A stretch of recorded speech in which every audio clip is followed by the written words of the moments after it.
Ahora hablaremos de la tragedia. Aquí lo tenemos y vamos a hablar un poquito de lo que sucedió, los últimos momentos de todo esto. Aquí hay cosas muy curiosas. ¿Ok? Así que vamos a arrancar en este momento. ¿Están ready, brother? Vaya, va a tener que tomar un sorbo de agua porque esta onda viene pero heavy. Ahora sí, vamos a empezar cómo inició. La tragedia de Manuel Cotto y la muerte del policía más famoso de la era de Bukele. A Cotto lo detuvieron policías hondureños, estacionados en un puesto conocido como Pavana, en el sur de Honduras, a unos 60 kilómetros de la frontera con El Salvador. Los vehículos que pasan por Pavana deben ser, permíteme, es que el cambio de clima me está afectando un poco. Los vehículos que pasan por la Pavana deben de bajar la velocidad. Y los extranjeros suelen ser sometidos a registros biométricos. Los agentes de fronteras y los detectives especializados en operaciones tácticas con uniforme negro suelen ser intimidantes. Algunos, dicen, van acompañados de perros. Ahora, en el bloque segundo, dice lo siguiente. Esta noche, la del 7 de septiembre del 2024, ante el despliegue policial, Cotto se puso nervioso. Venía desde Nicaragua. Había recorrido 21 kilómetros desde Choluteca, la ciudad más grande del sur de Honduras, a Pavana. Le faltaban casi 9 horas para llegar a la frontera con Guatemala. Su plan, se deduce por lo que dijo a los policías que lo detuvieron, nunca fue ir a El Salvador. Ahí lo podían matar. Eso fue lo que él le dijo. Durante casi 24 horas que estuvo en manos de las autoridades hondureñas, Cotto no paró de decir 4 palabras. Me van a matar. Según el testimonio de un funcionario que tuvo en Pavana aquel día y quien habló para este reportaje desde el anonimato porque no estaba autorizado, nos va a contar. Los policías hondureños de fronteras y el grupo de operaciones especiales tácticas especializado en operativos críticos se acercaron al taxi en que viajaba Cotto. Los agentes entonces no sabían quiénes eran los 3 hombres que iban en aquel carro. Pidieron documentos al conductor y a los 2 pasajeros que estaban en el asiento de atrás. Uno de ellos se identificó como el dueño del taxi. El segundo dio sus papeles. Era nicaragüense. El tercero respondió que no llevaba documentos encima y dijo que era de Ecuador. Estaba nervioso, lo que llevó a los agentes del GOET a profundizar al interrogatorio. El nicaragüense aceptó que llevaba a otro hombre hasta México, haciéndolo pasar como ecuatoriano. El caso fue reportado a la fiscalía de turno. A las 9:20 de la noche, los policías dieron el primer reporte de novedades. Informaron que habían detenido al nicaragüense Juan Antonio Torres Varela, a quien identificaron como un agricultor soltero de 29 años, residente en el barrio Francisco Reyes, en la localidad del Somotillo, un municipio de Nicaragua, fronterizo con Honduras. Lo acusaron de tráfico ilícito de personas en perjuicio del supuesto ecuatoriano, que era en realidad un salvadoreño. Cotto, de 45 años, llevaba encima $470, 19,700 córdobas nicaragüenses, es decir, unos $540, y un celular marca Pova color azul. O sea que en el total, imagínate esta onda, qué paloma, brother. Qué paloma. El hombre que le había dado a Nayib $60,000, el hombre que le entregó a la familia de partido de Nayib Bukele Nuevas Ideas $5 millones, el hombre que había financiado las fiestas patronales del alcalde de Nayib, de Nuevas Ideas, Henry Flores, el hombre que financiaba diputados de Nuevas Ideas y que Nuevas Ideas llegó a deberle más de 50 millones de dólares. ¿Cuánto andaba en sus bolsas? Andaba rozando los $1,000. Imagínate eso. El hombre que le entregaba millones de dólares a la familia del inconstitucional y a su partido, resulta que solo andaba casi $1,000 en sus bolsas. Qué loco esto va. A las 2:45 de la tarde de la noche del 8 de septiembre, el fiscal hondureño Claudia Linares determinó llevarlos al juzgado. Ahí, Cotto dio versiones incoherentes de su identidad e insistió en que él era ecuatoriano. Finalmente, las autoridades hondureñas precisaron que ese detenido era Manuel Cotto Barrientos, de origen salvadoreño, sobre quien entonces pesaba una alerta roja de la Interpol. Esta alerta el gobierno de Bukele la pidió para que lo arrestaran y así él no iba a dar testimonio de cuánto dinero le entregó a familiares de Nayib Bukele, como lo vimos en la carta, que Chávez habla, le pedía 5 millones o lo extorsionaba. Yo ya no sé cómo dirigirme a ese partido de delincuentes. Yo ya no sé cómo dirigirme a eso. Pues bien, seguimos.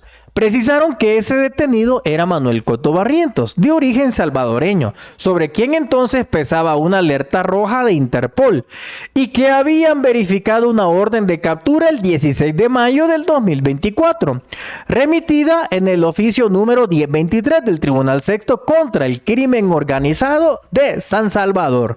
Es decir, cuando los hondureños consultaron en septiembre del 2024, la orden de captura de Cotto seguía vigente, lo cual refuerza que él nunca estuvo preso en Panamá, como lo había dicho Bukele y el fiscal general. Hay que recordar que Nayib retuiteó y había publicado que habían apresado a Manuel Cotto. Eso es lo que Bukele andaba presumiendo que había sucedido, cosa que mintió una vez más, como suelen hacer los hijos de Satanás, mentira tras mentira, igualito, como suelen hacer los que han pactado con los demonios, así, el mismo modus operandi que tenía Bukele, mentir tras mentir, ¿ok? Luego de eso viene algo bastante interesante. Lo siguiente. Decía Manuel Cotto, frases muy llamativas, como esta. Manuel Cotto dijo frases como esta: a mí me buscan Bukele, porque a toda la gente que está en contra de él, la meten a la cárcel. Me persiguen porque financié la carrera política de él. El ex gerente general de COSABI fue entregado a la policía de El Salvador a las 7:30 de la noche. En la frontera El Amatillo. Empezó entonces el último capítulo de la tragedia de Cotto.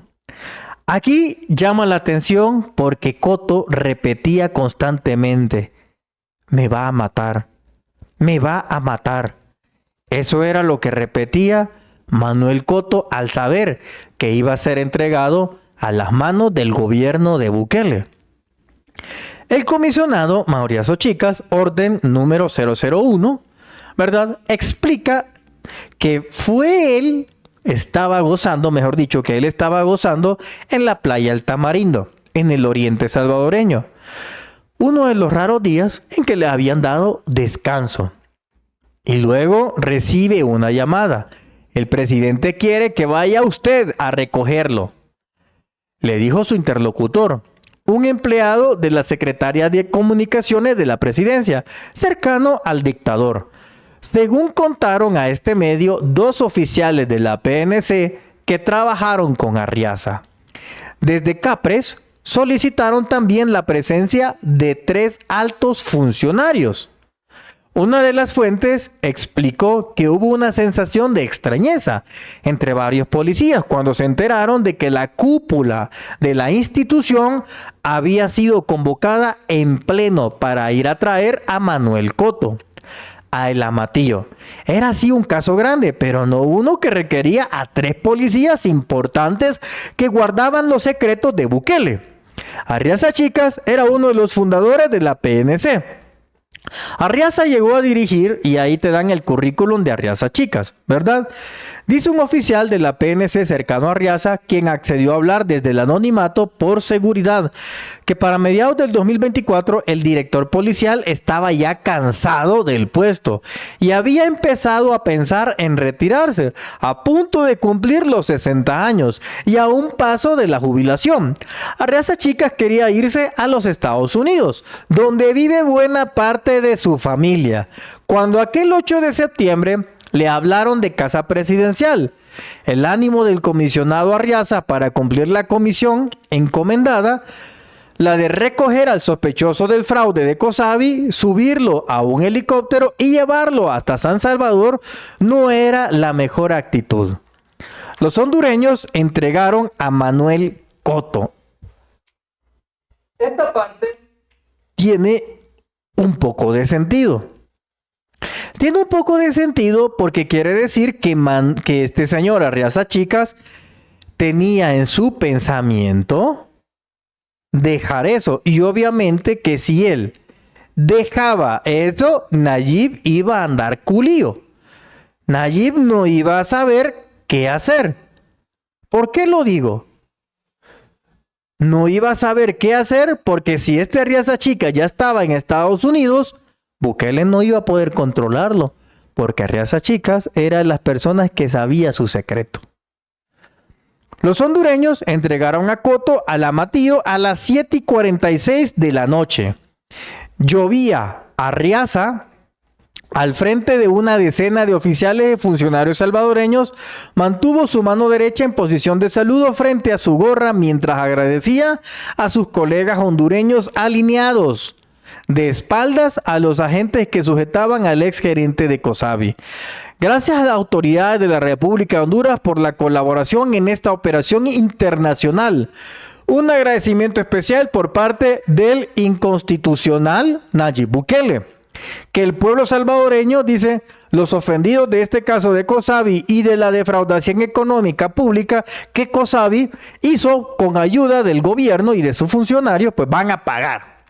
Y las agrupaciones ilícitas no queden impunes y que se haga justicia con todas las víctimas sin saber Arriaza Chicas que él sería la próxima víctima del gobierno de Bukele y de Cosabi. Tanto Arriaza como el presentador del canal estatal que transmitía en vivo las imágenes de la entrega decían que la captura ocurrió gracias a un extenso operativo internacional. Pero los hondureños estaban diciendo de que ellos lo habían capturado de chiripa.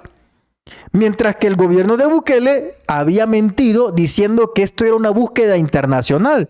Pero si decían que lo habían capturado en Panamá. O sea que nunca fue así. Y Nayib volvió a usar las estrategias de los que usan la gente que pacta con los demonios. Muchos meses más tarde, uno de los hondureños que presenció aquello dijo que le pareció extraordinaria la presencia de toda esa jefatura policial. Inexplicable. Cuando lo entregaron en el Amatillo, Coto respondía a todo que sí. Lo hizo cuando le leyeron sus derechos y cuando le dijeron que se arrodillara. Decía mientras hincaba. 2 paramédicos lo chequearon sus signos vitales, que todo estuvo bien.